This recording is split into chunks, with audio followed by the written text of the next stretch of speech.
Glória a Deus. Eu quero compartilhar com você a palavra do Senhor nessa manhã. Aleluia. Eu estou meditando, assim como todo mundo deve estar meditando nesses dias, a respeito das circunstâncias e conjuntura atual do mundo. E a semana passada eu compartilhei com você uma palavra para trazer esperança ao seu coração, falando um pouco sobre aquilo que pode acontecer depois da crise, né? Depois do epicentro do problema que se vive. Isso serve para esse momento, mas serve para qualquer crise. E eu falei de esperança. E quando você tem uma esperança firme no seu coração, você consegue fazer planos para recomeçar coisas novas. Você consegue, mesmo depois de ter tido algumas derrotas pontuais, se reerguer e avançar. Você consegue ter cura para você de maneira completa. E isso é muito importante. Você pensar naquilo que pode vir depois do epicentro, depois do problema, depois que o furacão passar, depois que a tempestade passar. Mas eu quero falar um pouquinho hoje sobre o nosso comportamento nesse momento, sobre o nosso comportamento no momento da crise, sobre a nossa atitude pessoal, prática, nesse momento. Você deve lembrar que na semana passada eu falei com você que a crise nos dá algumas certezas. E 3 delas são que ela vai terminar um dia, oportunidades surgirão. Então, se você, no momento da crise, souber discernir bem as oportunidades que vierem, aquilo que você pode fazer no meio do caos, firmado no Senhor, de acordo com a palavra do Senhor, certamente você vai ser daqueles que sairão vitoriosos e maiores na crise. Lá em Mateus 14, 22, até o verso 33, a palavra tem registrado uma das passagens mais conhecidas de Jesus e seus discípulos.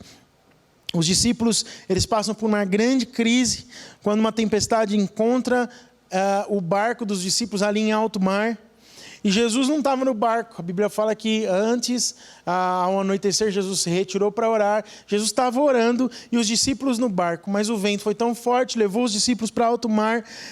Estava todo mundo cansado, provavelmente, e a tempestade acomete o barco. Há uma grande angústia no coração deles, e só é resolvida a situação, a tempestade só para, o problema só é solucionado, a crise só termina quando o Senhor sai do seu lugar de oração, caminha sobre as águas, encontra-se com Pedro no meio do caminho. Pedro caminha sobre as águas e vai até o barco com os discípulos e ordena a tempestade que pare. É muito interessante que esse texto, eu falei de maneira resumida, porque eu tenho certeza que você já ouviu e já ouviu falar sobre ele, já ouviu muitas outras pregações sobre ele, mas ele narra um momento de crise, que teve o seu início, o meio, o caos e o fim, mas teve uma experiência no meio, teve um momento de lição, um momento de entendimento. Jesus, quando Pedro afunda, que ele está andando sobre as águas, depois de ter dado um passo incrível de fé, Jesus vai lá, pega nas mãos dele, depois dele ter afundado, e fala: ó, homem de pequena fé, por que você afundou? Você já estava comigo, já estava na direção. E Pedro era humano. Pedro, ele é a perfeita narrativa da humanidade, né? Dos traços da alma do homem, do ser humano, né? E nós somos exatamente assim. Às vezes nós estamos andando na água, nós estamos como que andando em cima de uma laje de concreto, um chão duro e firme de concreto, e estamos andando, na verdade, sobre a água. O que está acontecendo conosco é sobrenatural, é inexplicável, mas a gente, por algum momento, esquece do que o Senhor fez e passa a viver com uma mentalidade aquém. E aí o Senhor chama a nossa atenção. Por que essa fé é tão pequena?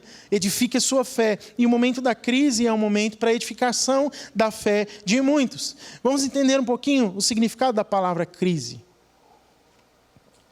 Na etimologia da palavra, no grego, crisis, a crise pode ser definida como momento decisivo. Você está anotando? Vou repetir.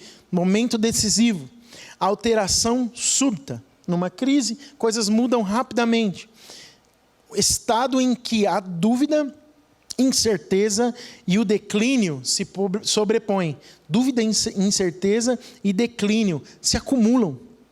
Pode se caracterizar também pela falta, pela escassez ou a ausência de estabilidade. Não tem estabilidade, só tem incerteza. Ou uma conjuntura desfavorável. A situação anormal e grave, que gera o quê? E aí vem os resultados da crise: insegurança, pânico, medo, transtorno, aflição, seja em uma só pessoa ou também num coletivo, num todo. Então essa é a definição etimológica da palavra crises, do original grego crises. Veja só, seja num campo espiritual, físico, emocional, sentimental, nas relações sociais, econômicas, a crise sempre vai ser uma oportunidade para nos amadurecer ou para nos levar a tomar decisões impensadas e precipitadas. Você tem dois caminhos, há uma bifurcação diante de nós num momento de crise. Então você pode crescer, você pode amadurecer e subir de nível, ou você pode tomar decisões impensadas por conta disso tudo que eu falei que significa a palavra crise, e aí você se precipitar e agir de maneira errada. A crise vai poder alimentar a fé e a maior dependência de Deus a cada dia, ou vai levar você a um medo desesperador de sucumbir pelo caminho. Então, são dois caminhos. Ou você alimenta a sua fé todos os dias, e isso deve ser prático. Ou você simplesmente vai sucumbir pelo caminho. A gente tem a tendência, a inércia, a passividade. É quarentena, vamos ficar em casa deitado. Vamos dormir até 1h, para não ver a crise passar. Aí vai dormir às 2h, fazendo o quê? Pensando, preocupado, afligido, com o coração temeroso. Isso acontece comigo ou com você também? Você precisa esforçar o teu corpo para manter sua rotina. Você precisa se esforçar fisicamente para levantar. Você precisa se disciplinar. Por que oração, jejum, leitura da palavra são disciplinas espirituais?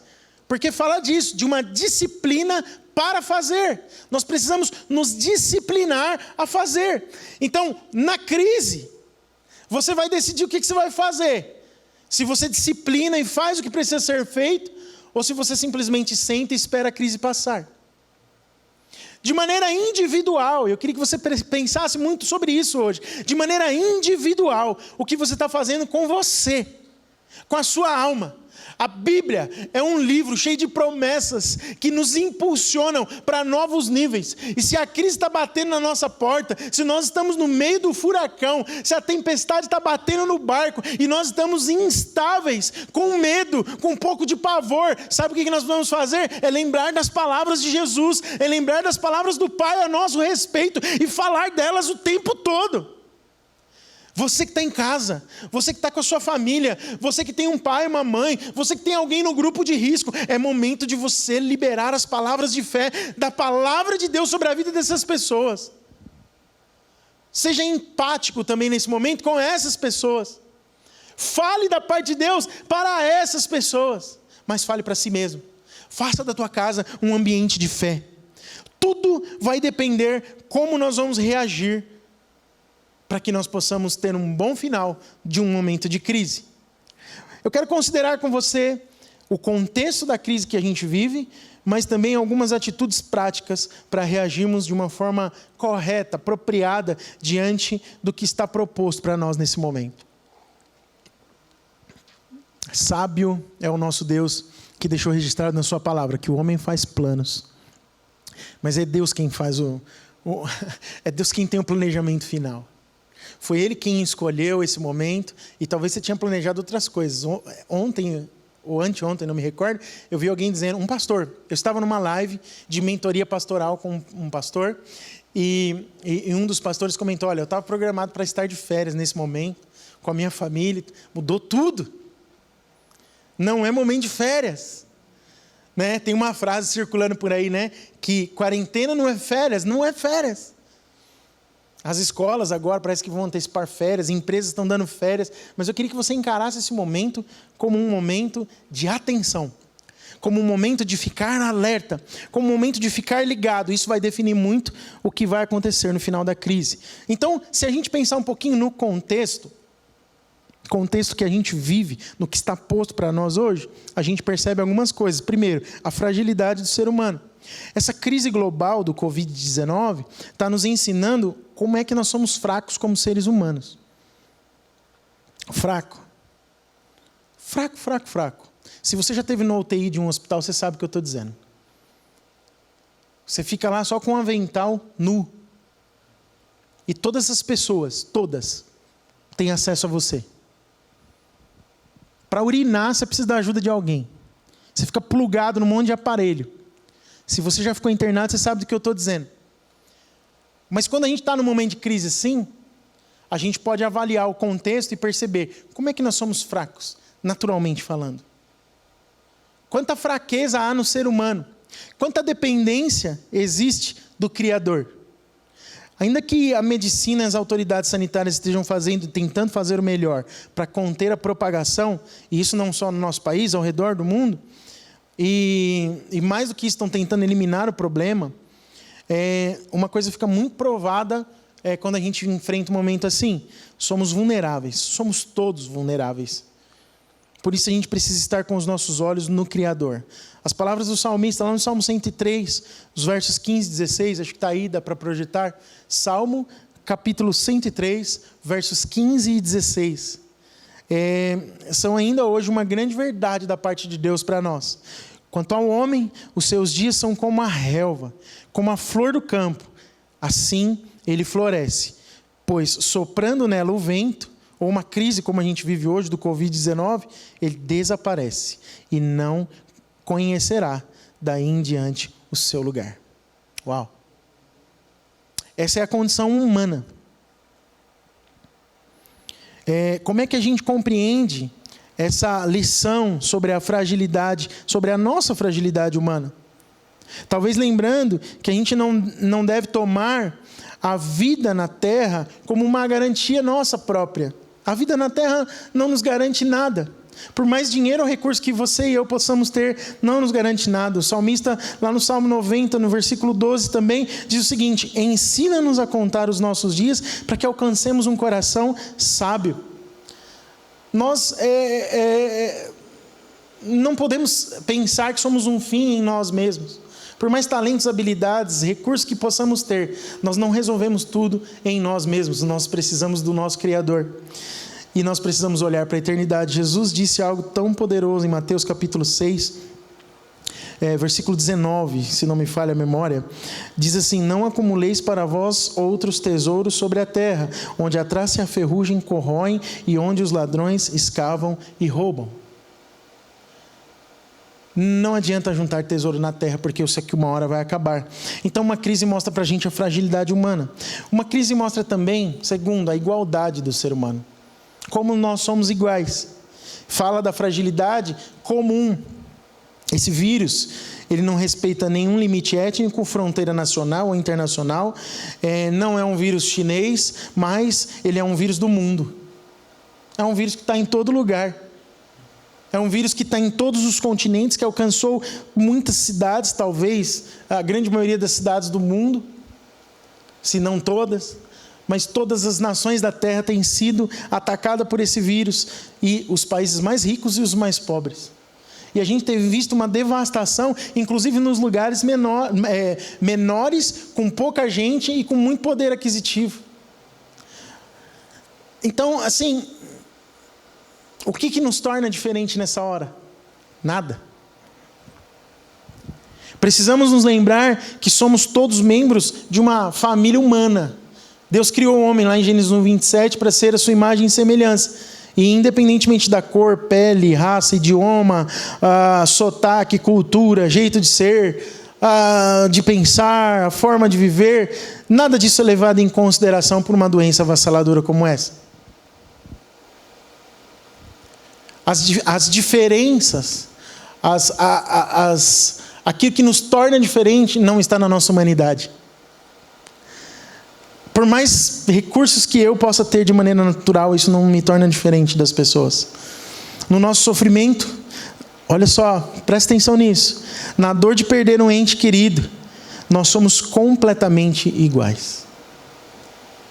Porque perder um pai para um pobre, o sentimento é o mesmo do rico que também perde o seu pai. Quando há ligação, quando há participação, quando foi construída uma vida entre um pai e um filho, perder um pai dói de igual forma. Somos iguais, somos fracos num momento como esse, somos sem respostas. O que você diz para alguém que perde um ente querido? O que somos capazes de dizer para alguém que acabou de perder um filho, uma filha, um pai, uma mãe? O que você diz? Somos sem respostas. Aos olhos do mundo nós somos todos diferentes, mas aos olhos de um vírus como esse está todo mundo igual. A gente divide o mundo em classes sociais. Tem país que uma classe social não conversa com a outra. Tem lugar do mundo que as pessoas não sentam nem na mesma mesa. Por quê? Porque se acham diferentes. Mas um momento como esse mostra para nós que se um dia esse foi o pensamento, a atitude do nosso coração a respeito de qualquer pessoa, que nós somos iguais. Podemos ser acometidos das mesmas coisas. E a nossa humanidade, o que nós temos do ponto de vista natural, não nos torna diferente de ninguém.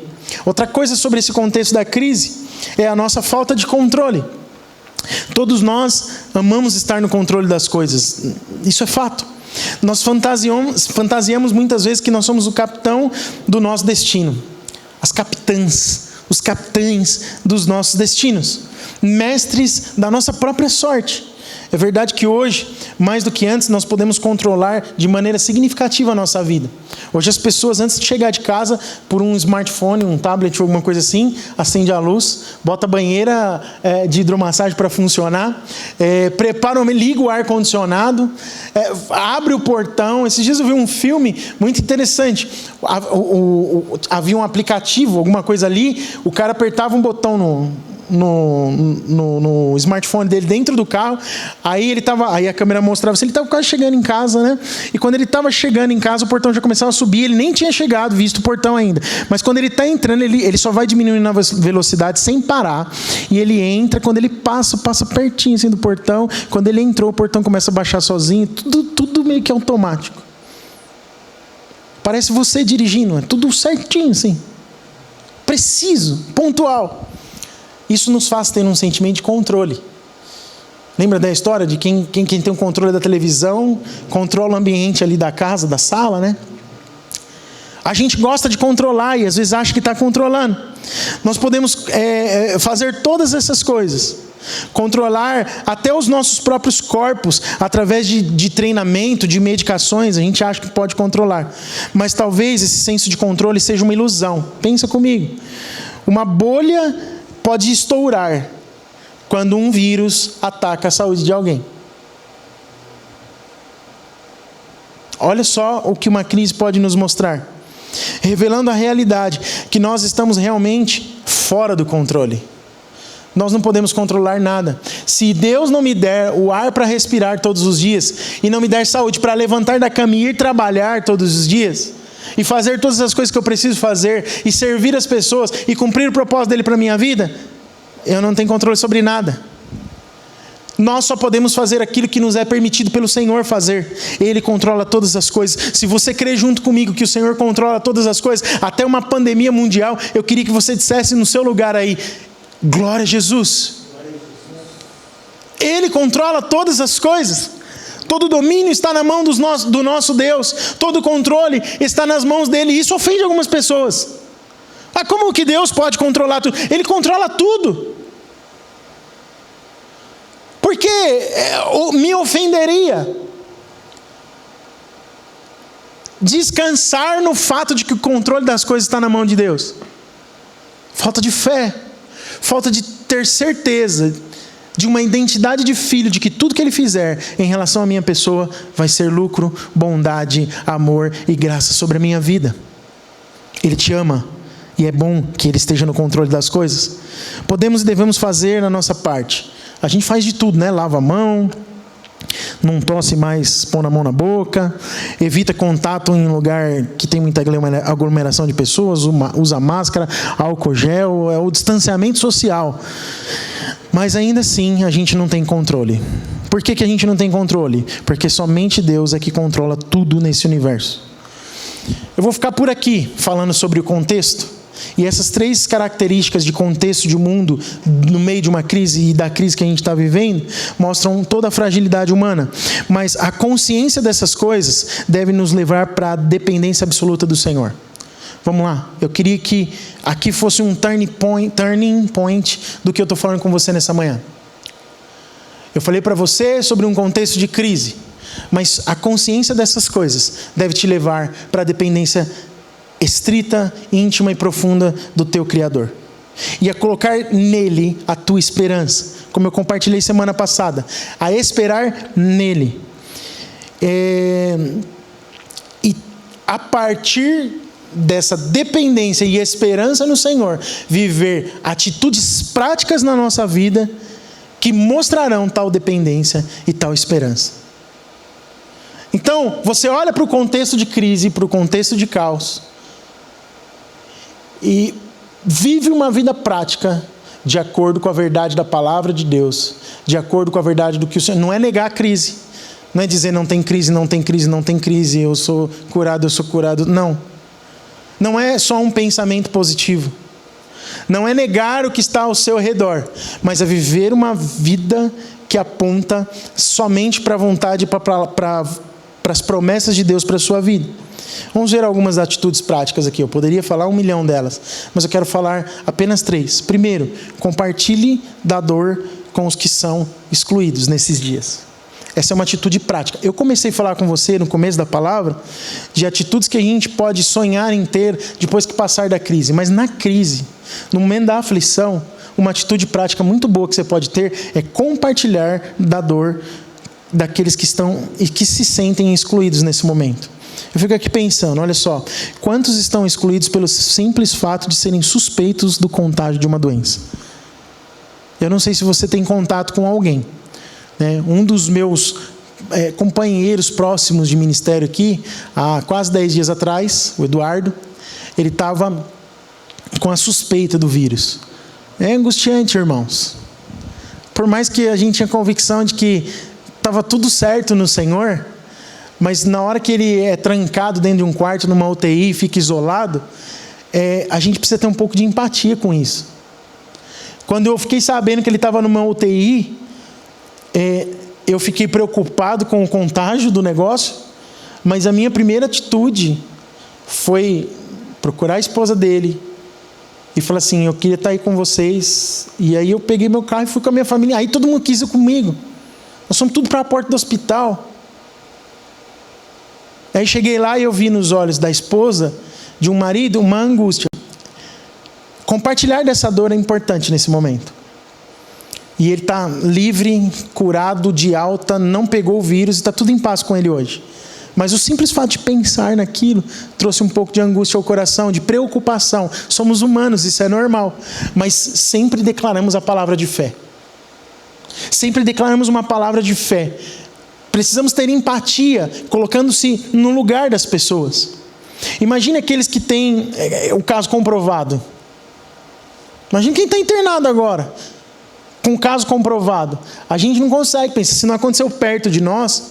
Ontem, quando a gente soube do que aconteceu com o pai do Rafael, talvez foi o sentimento de tristeza foi tão forte, porque foi o caso mais próximo de nós. Alguém do nosso convívio. E aí você fala, uau. Aí parece que você sente de verdade o que está acontecendo. Alguém morreu. Enquanto você ouve que na Capadócia, em Bérgamo, na França, no Camboja, na China, morreram milhares de pessoas, isso é só um número para você. É só algo que você está vendo à distância. Notícias dos portais de internet que você acessa. Mas quando chega perto, as pessoas que lidam de perto com isso precisam de empatia. E nós somos aqueles que aprenderam a ser empáticos com Jesus. Como você se sentiria se você estivesse no lugar de qualquer uma dessas pessoas? Queria que você pensasse sobre isso. Isso é para ser pensado num momento de crise. Nos tempos de Jesus havia muita exclusão. Leprosos, cegos, mancos, endemoniados, mulheres, samaritanos, meretrizes, publicanos, tinha um monte de gente excluída. O que Jesus fazia com eles? Jesus os amou. Amou cada um deles. Tanto que ele foi muito criticado por isso. Jesus esteve próximo, Jesus tocou as pessoas, Jesus amou as pessoas, Jesus foi empático, Jesus sentiu a dor das pessoas. A compaixão de Jesus era fruto de um sentimento igual, ele sabia o que as pessoas estavam passando. Eu vou te falar, nós precisamos nos esforçar para sentir o que as pessoas estão sentindo. Porque é muito fácil a gente ficar na nossa casa, na nossa zona de conforto, no meio da nossa comunidade de fé, onde está tudo bem. E às vezes a gente não consegue ser empático nem com quem está dentro da nossa casa. Isso é grave. Mas Jesus praticou isso o tempo todo. E precisamos viver a empatia, se colocar no lugar do outro, na dor do outro, na solidão do outro e muitas vezes no luto do outro. Porque tem coisas que são inevitáveis na vida. Inclusive o momento de morrer. E a gente precisa saber se colocar, julgar menos e ser mais empático. Tacar menos pedra e ser mais perceptivo da dor do nosso próximo. Essa é uma boa atitude no momento de crise. Quem pode dizer amém comigo? Segunda coisa, no momento da crise, nós precisamos ter a consciência da necessidade de orar. Precisamos orar. Numa crise global como essa, como é que nós podemos fazer a diferença como os discípulos de Jesus? Precisamos orar. Orando, Deus vai te dar caminhos, vai te dar estratégias, vai te dar direções. Você vai ouvir de Deus, inclusive para ter paz e viver a vida. Se você não orar, se você decidir só ficar jogando online nas redes sociais, não vai dar certo. Não vai funcionar. Ainda que venhamos nos sentir pequenos e insignificantes, nós podemos orar. Você não é insignificante. Diga isso para mim. Diga isso para você mesmo. Eu não sou insignificante. Diga isso para alguém que está do teu lado, alguém que está perto de você. Você não é insignificante. Diga, você pode orar. A tua oração pode muito nos seus efeitos. Podemos clamar ao Senhor, o nosso Pai Celestial, que tem prazer em atender a oração do seu povo. Gente que faz a diferença no meio da crise, passa ela mais forte, é quem entende o que pode fazer e faz. Às vezes a gente entende o que pode fazer e não faz o que pode ser feito. Você precisa entender o que você pode fazer e fazer. Pastor, não posso fazer nada. Só posso ficar trancado, porque as autoridades mandam que as pessoas da minha idade fiquem trancadas dentro de casa. A tua oração pode mover montanhas. Quando você ora pelo quê? Quando você ora, por exemplo, pelas autoridades governamentais, por todos os níveis de poder, de governo no nosso país, por exemplo, e mundial. Ore pelo presidente, ore pelo governador, ore pelos prefeitos, ore pelas câmaras que decidem no ambiente municipal nas cidades e no ambiente federal e estadual lá em Brasília. Os deputados estaduais e federais. Ore para que esses homens tenham momentos de sobriedade. Isso faz parte da oração de um justo que é cidadão. Ore pelos times médicos. Esses dias eu vi um estádio famoso aqui na nossa cidade, o Pacaembu, sendo transformado num hospital de campanha. Impressionante ver aquela tenda para um hospital de campanha, não sei quantos 2.000 leitos, eu acho. E as autoridades recrutando funcionários de saúde, enfermeira, médico, gente que possa trabalhar e que possa... Eu vi uma entrevistadora falando, hoje eu contratei 40 funcionários da área de saúde para trabalhar nesse tipo de hospital de campanha. Então assim, você pode orar. Assim como eu, talvez você não seja um médico. Tem pavor de ver sangue, né? De espetar alguém com agulha, mas tem alguém lá na frente. Você pode orar por essas pessoas. Ore pelos homens e pelas mulheres, pelas crianças que já estão infectados, pelas pessoas que estão com medo de deixar suas casas, que não sai por nada, mas que quando sai com medo, por aqueles que vivem em áreas de risco, por aqueles que estão nos grupos de risco com outras doenças. Tem gente com baixa imunidade, tem gente com hipertensão aguda, tem gente que tem uma série de complicações. Ore por essas pessoas, ore para que Deus possa proteger e guardar cada um dos seus filhos na terra. Ore para que Deus tenha misericórdia da humanidade. Ore pela salvação de almas. É um tempo de salvação. Ore para que enfermeiros, médicos e médicas, um meio tão conhecido por ser cético, por não crer no poder sobrenatural da palavra de Deus e no mover do Espírito, mas que eu creio que nesse tempo é um tempo novo até nessa área. Eu tenho visto testemunhos de médicos, enfermeiras, gente que professa o nome de Jesus, aleluia, você crê nisso? E essas pessoas estão como anjos enviados, missionários, no seu lugar de trabalho. A gente prega aqui todo domingo quase, que onde Deus te colocou é o seu lugar de envio. Você imagina a oportunidade que um profissional de saúde está tendo nesse momento, de ministrar cura. E não só na parte física da coisa, mas espiritualmente. Ore para que o Senhor levante obreiros numa seara que está branca, pronta para ser colhida. Ore pela salvação de almas, não desista. Ore para que o Senhor também, Ele possa voltar logo. Eu estava esses dias pensando nisso, falando: Maranata, ora vem, Senhor Jesus, eu quero te encontrar. Senhor, por favor, volta. Esses dias, quando ministrávamos sobre o tempo do fim, eu pensei muito sobre isso, e um dos versículos escrito no Novo Testamento, o apóstolo Paulo escreveu isso, é que existem aqueles que amam a vinda do Senhor. Será que você ama a vinda do Senhor? Você pode nesses dias dizer: Senhor, eu amo a tua vinda, volta, vem, nós queremos te encontrar, queremos te ver. Estar num lugar, como diz a promessa da tua palavra de Apocalipse 21:4, num lugar onde não vai mais ter lágrimas, nem morte, nem luto, nem choro, nem dor. Nós estaremos com o Senhor, reinaremos com o Senhor, estaremos com o Senhor. Então, 2 coisas práticas até agora que você pode fazer na crise: é ter empatia com o excluído, é estar perto do outro, é orar, é ter uma atitude de sacerdote, de sacerdotisa, de profeta, de profetiza às nações, e orar, e ser posicionado. Deus te deu algo, então use aquilo que Deus te deu para fazer a diferença no tempo de crise. E a terceira coisa, para terminar, que eu quero compartilhar com você: no tempo de crise, nós precisamos ver como Deus vê. Veja como Deus vê.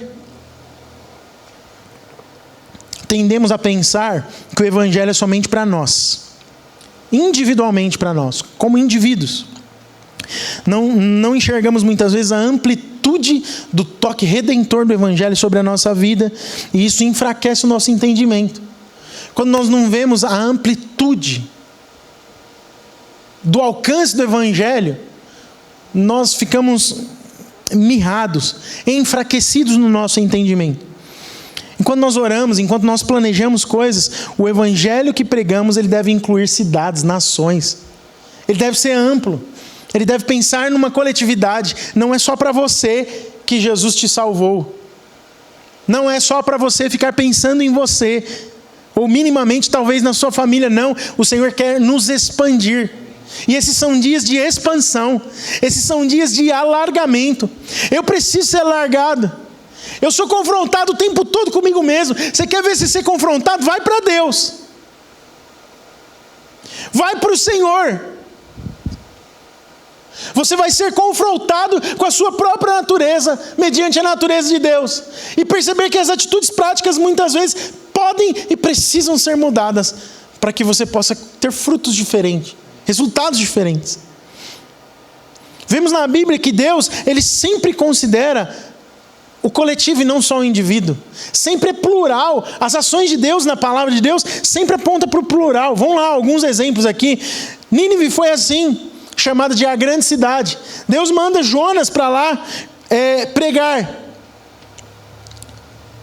E aí a Bíblia fala que Jonas nega, muda o navio, muda o destino, cai na boca de um grande peixe, é vomitado na praia em Nínive, porque Deus tinha um propósito, mas Deus chama Nínive de grande cidade. Não era para salvar um homem, não era para salvar aquele que seria a resposta da ciência para a humanidade daquele tempo, não, era para salvar uma grande cidade. Se a gente olha para o Antigo Testamento inteiro, você vê Deus movendo nessa direção. Ele comumente enviava a sua palavra por meio de profetas para cidades e nações. Profetas falando na vida dos reis, que governavam cidades, que governavam nações. Deus sempre tinha palavra plural. As cartas para as igrejas de Apocalipse, você vê isso lá no capítulo 2 e 3, foram de fato endereçadas para o anjo de toda uma cidade. De Éfeso, Pérgamo, Tiatira. Deus estava falando com todo um povo. Quando a gente olha para os evangelhos, Jesus traz uma palavra de repreensão, de exortação, para 3 cidades das quais ele ministrou muito. Quais são elas? Corazim, Betsaida e Cafarnaum. E Jesus fala uma palavra dura para eles: olha, vocês não se arrependeram. Vocês precisam se arrepender, porque senão o juízo sobre a vida de vocês vai ser pior do que Sodoma e Gomorra. Mas Jesus está falando para quem? Para uma coletividade. A palavra é liberada para um grupo de pessoas. Por que houve essa exortação com essas 3 cidades, Corazim, Betsaida e Cafarnaum? Porque eles não haviam se arrependido, mesmo depois de terem visto as manifestações do reino de Deus na vida de Jesus na terra naquele momento. Tem um texto em Atos capítulo 11, versículo 14, lindo. Se você ler Atos 14 inteiro, eu desafio você a ler isso hoje. Leia Atos 14 inteiro. É a primeira experiência de Pedro, profunda, com o evangelho fora da caixa. Pedro está em casa e ele recebe uma visita, depois dele ter sonhado a mesma coisa que os visitantes vieram fazer. É precioso. Ele está fazendo a sua defesa diante dos seus irmãos judeus, falando: olha, Deus disse que eu podia comer de tudo, Deus disse que eu podia ir lá na casa do Cornélio gentil e com a sua família. E ele começa a falar da experiência que ele teve ali, e ele fala: olha, eu recebi uma visão do lençol que subia e descia, e eu disse: Senhor, tem coisas imundas aí, coisas que nunca entrou na minha boca, eu não posso comer disso. E aí Deus fala assim: olha, Pedro, come. E por 3 vezes ele questiona Deus, o Senhor. E Deus fala assim: não torne imundo aquilo que Deus santificou, aquilo que Deus purificou. E aí o que ele faz? Ele ouve a voz de Deus. Depois dessa visão, chegam lá os mensageiros de Cornélio na casa dele e falam: nosso Senhor mandou vir te buscar, porque ele teve um sonho. Que coisa tremenda. E mandou a gente aqui vir buscar você. E Pedro está se defendendo. E aí ele pega e fala assim: irmãos, e quando eu estava lá falando com eles, como aconteceu com a gente no Pentecoste, o Espírito veio, eles começaram a ser batizados com o Espírito Santo. Que coisa preciosa. Mas aí eu chego no versículo 14. Olha o que Deus disse para Cornélio: o qual te dirá palavras mediante as quais será salvo. Só você? Não, será salvo tu e toda a tua casa. O evangelho é plural. A palavra liberada para Deus, para Pedro, através de Deus, e para Cornélio era a mesma palavra, mas tinha o cunho final de alcançar toda uma casa. E a obra foi feita na vida daquele povo todo. Eu estou imaginando a alegria daquela casa naquele momento. Imagina o Espírito fluindo, o Espírito movendo, a casa quase que explodindo numa atmosfera profundamente espiritual, porque alguém teve revelação da parte de Deus, de que a obra de Deus ela é plural, ela não para em você, ela não foi feita só para judeus, ela foi feita para gentios, e alguém entendeu isso num momento. Pedro começou, Paulo continuou, e muitos outros apóstolos de Jesus, discípulos de Jesus, continuaram. Nós somos aqueles que estão continuando. Somos o Atos 29 desse tempo. Somos aqueles que estão pregando esse mesmo evangelho plural. E colocar no nosso coração aquilo que Deus colocou primeiro no coração dele. Preste atenção nisso. Ter no meu coração aquilo que primeiro Deus colocou no coração dele mesmo é libertador e empoderador. Faz você avançar. Faz você se sentir mais forte. Faz você se sentir alguém que realmente pode fazer a diferença. Muitas vezes nós reduzimos o impacto do evangelho com uma mentalidade de sobrevivência. Nós não podemos ter uma mentalidade pequena de sobrevivência. E se nós mantivermos uma mentalidade de sobrevivência, nós vamos ser pessoas derrotadas. Deixaremos de ser vencedores, deixaremos de ser vitoriosos como Ele nos fez para ser. Talvez seja isso que o salmista escreveu lá no Salmo 78. No verso 41 a 56, eu quero terminar com esse texto. Salmo 78, do 41 ao 56. Precisamos compreender quem é o nosso Deus. Diga isso comigo, eu preciso compreender quem é o meu Deus. Diz assim o texto: tornaram a tentar a Deus, agravaram o Santo de Israel. Não se lembraram do poder dele, nem do dia em que os resgatou do adversário. De como no Egito operou ele os seus sinais e os seus prodígios no campo de Zoan. E converteu em sangue os rios deles, para que das suas correntes não bebessem. Enviou contra eles enxames de moscas que os devorassem e rãs que os destruíssem. Isso tudo a respeito do povo que era inimigo do povo de Deus. Entregou às larvas as suas colheitas e aos gafanhotos o fruto do seu trabalho. Com chuvas de pedra lhes destruiu as vinhas e os seus sicômoros. Com geada entregou a saraiva o gado deles e aos raios os seus rebanhos. Lançou contra eles o furor da sua ira, cólera, indignação e calamidade, legião de anjos portadores de males. Deu livre curso à sua ira. Não poupou da morte a alma deles, mas entregou-lhes a vida à pestilência. Feriu todos os primogênitos no Egito, as primícias da virilidade nas tendas de Cã.